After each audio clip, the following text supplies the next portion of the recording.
In this episode, we'll have a look at iPad apps that you'll find indispensable. Never mind your desktop, that's so 20th century.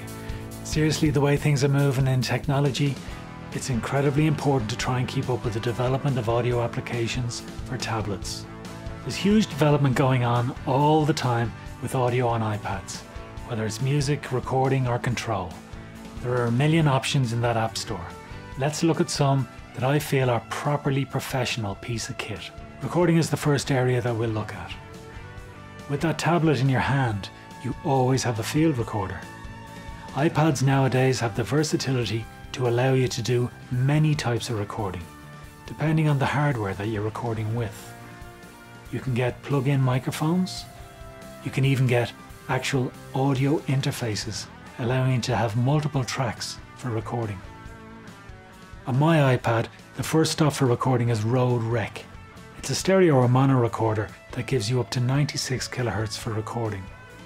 This simple to use app is available on the iPhone or iPad. Standalone or in conjunction with the iXY microphone, it gives you exceptionally high quality recording with basic editing functions and allows you to send your files to wherever you want them. If I need more than one track to record, I will always turn to Steinberg Cubases for the iPad. This is truly an incredible piece of kit. It's a full-featured DAW with many tracks of audio, recording, editing, mixing, multiple inputs and MIDI. It ships with a range of really essential plugins and instruments. When you finish your work, you can send your mixes to wherever you want them and even import them into Cubase Proper or Nuendo. And if you buy an audio interface from Zoom or Steinberg with iOS connectivity, you get a free version of Cubases. Check with your supplier. Control is another huge advantage when using your tablet. Imagine being able to control your DAW without any hardware. Using your iPad to control your DAW is a handy way to get access to a lot of functionality without having to buy expensive hardware. Though it has to be said, when trying to mix with any of these virtual faders, you do not get the tangible feedback on your fingers. I'm an old dog and I need to have my fingers on those faders. There are lots of virtual controllers for DAWs, both on Android and iOS.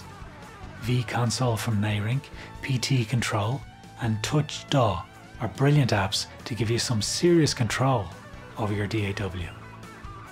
Another way to use your iPad to control hardware is using to control your recorder like a Zoom F8 or even the L series. You have full control of the whole machine, which allows you the freedom to keep an eye on some of the other stuff going on. I find the iPad invaluable when it comes to music creation.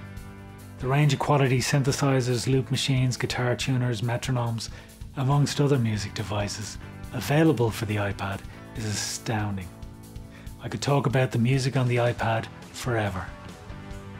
I will look at this in further episodes, but I just wanted to mention a couple you should look at and have a play with.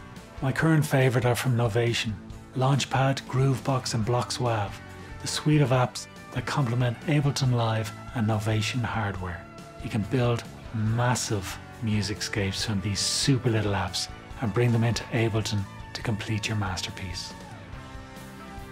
There are several apps that turn your iPad into a fully fledged synthesizer that can be controlled by your sequencer via MIDI. There are some free ones and some paid. A real nice one that I go back to for design again and again is Nanolog. There are lots of scope for sound design in a simple interface. Check out your local computer magazines for recommendations, and you might even get a few free instruments with the magazine. Just one thing about connecting anything from an audio interface or controller to your iPad. You will need a Lightning to USB connection kit, which costs up to $45. Tablets are an invaluable resource for audio production in the studio, on the road, and at home. Apps are developing at an incredible rate, and with the advent of the iPad Pro, I can finally hear the swan song of the traditional computer. Look into what's available for your tablet, both in software and hardware, and keep looking. There's a very enjoyable learning curve right ahead of you. I'm Keith Alexander and you've been watching Adorama TV. Don't forget to subscribe to Adorama TV for more great videos and tell us what you think. You can like, comment or share this video. And please come by the Adorama Learning Centre for more great information and advice.